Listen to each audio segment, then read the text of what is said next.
I'm not making a video that long for a long time. Doom Eternal was supposed to come out in November of 2019, what we in the summer of 2020 refer to as the before times, but it delayed it for 6 months, eventually releasing it in March of 2020. 3 days later, in my country at least, a nationwide lockdown was imposed.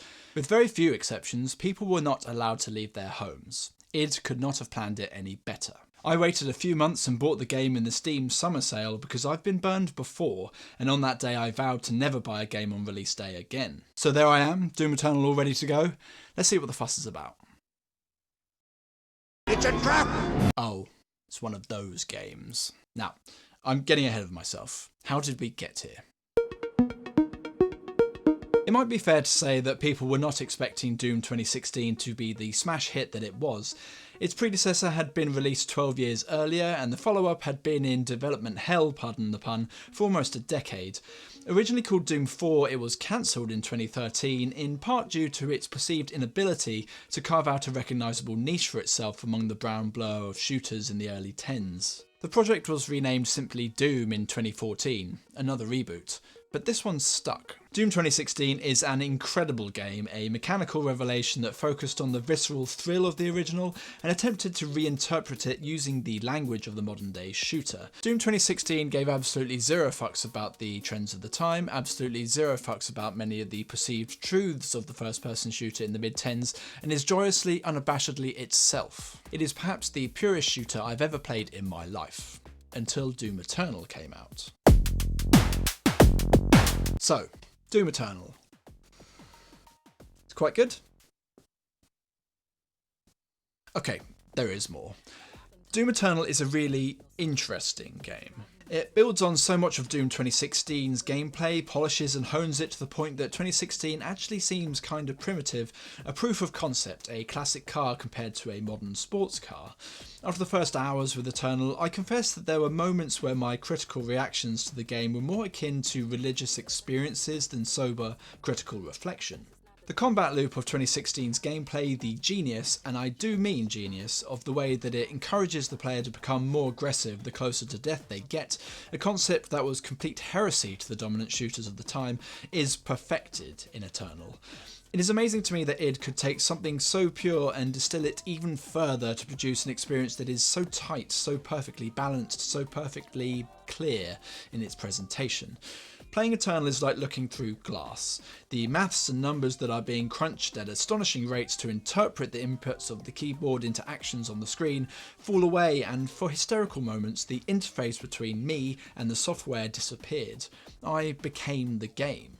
That was my first few hours with Eternal. My more recent hours are different. This is why I say Eternal is an interesting game.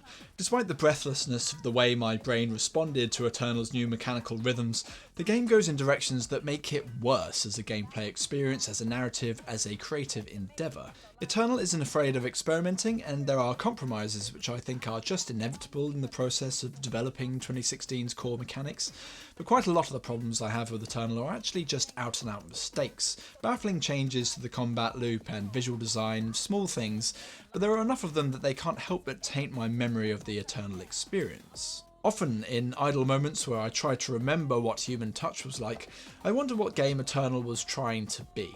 It is ultimately just more of 2016 with gameplay polishes and developments, but was Eternal trying to be just more of 2016? There's a much greater emphasis on platforming and traversing environments, for instance, what with monkey bars and being able to climb walls.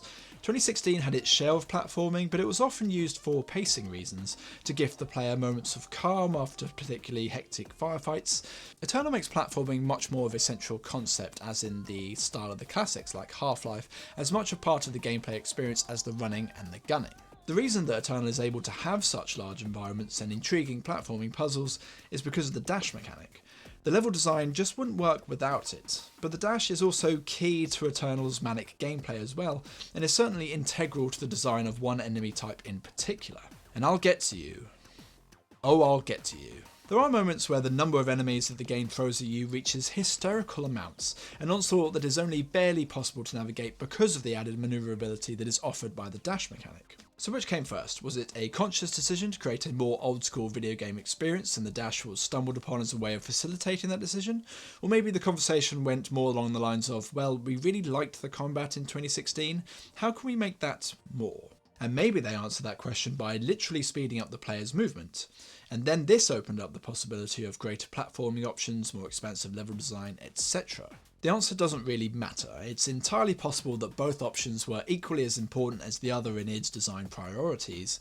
It was nevertheless the spark that set off chain reactions in my mind, making me more open to missteps that Eternal makes. Sometimes I feel Doom Eternal doesn't trust me to play it. Video game language has been developing over the entire course of my lifetime, from the original Doom to Half-Life to Eternal.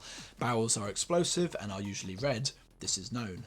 Spacebar is jump. It is told in all of the old scriptures. Enemies' heads explode with the amusing sound of a champagne cork popping, and he saw that it was good. And yet Eternal treats the player like it's the first video game they've ever played.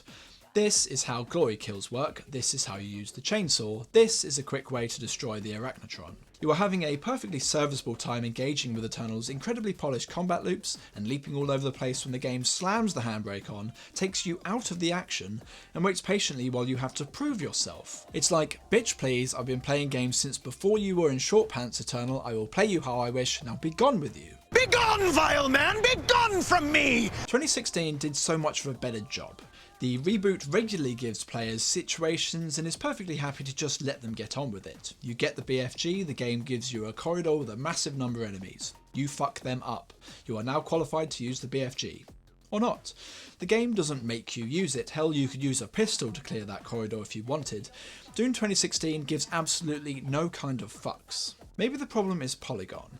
There is an infamous video of the first 30 minutes of 2016's gameplay. Please don't watch it, your eyes will bleed. And Hugo Martin, the creative director on the Eternal project, had this to say on the subject. I actually don't think that it's their problem. It's our problem. I would like to thank them. We learn the most from that. You don't want Doom to be for a select group of highly skilled players. We want to make sure Doom Eternal would be for everyone. The article I'm quoting from there goes on to say that id built up a picture of the areas they needed to tighten up the overall design. Boy does it show. It goes back to what I was saying earlier about a universal gaming language. When games want to draw attention to something, one of the things they can do is highlight it in shiny glowing colours.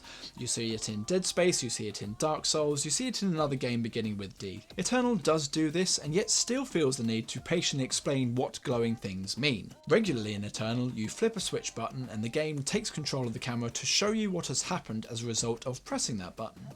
The developers do this because they either haven't been able or haven't been asked to design the environment in such a way that what has happened is immediately apparent to the player. It's not that id are unable to do this, you see it all the time in 2016. I've let it dangle for long enough now. I spoke earlier of Eternal's experiments, and the Marauder is exactly what I'm referring to. Fighting the Marauder is so antithetical to the rest of Eternal's design loops that when you face him, it's like playing another game. It's a jarring shift among an increasing pile of jarring shifts in design decisions and priorities. I hate him. He is not fun, and he is not particularly challenging when I'm facing him one-on-one, but all the time that I am fighting him, I'm playing Dark Souls and not Doom.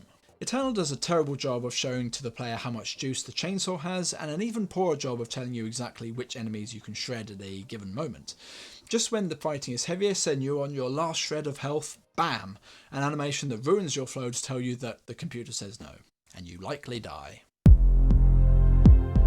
There will be another Doom game, the ending is open-ended enough, and the fact that Eternal doubled the weekend launch revenue of 2016 guarantees it, but will I still have the appetite for ripping and tearing?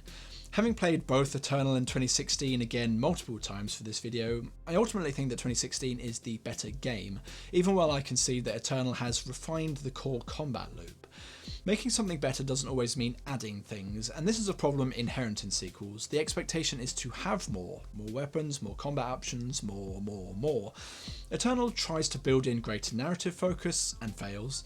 It tries to give the Doom guy backstory, which is to completely misunderstand one of the defining lessons that the first Doom taught. I can't see the franchise trying to expand in any direction other than a narrative one. God forbid that Doom tries to go open world. At its best, Eternal achieves an almost total dissolving of the interface between the player and the game behind the screen. Maybe that is where the next Doom is going to go. Doom Eternal looks even further into the past than 2016 did. I'm glad for that, it will exist forever. But for the future of the first-person shooter, I feel we will have to look elsewhere for answers. And that's all I wrote. Thanks for watching.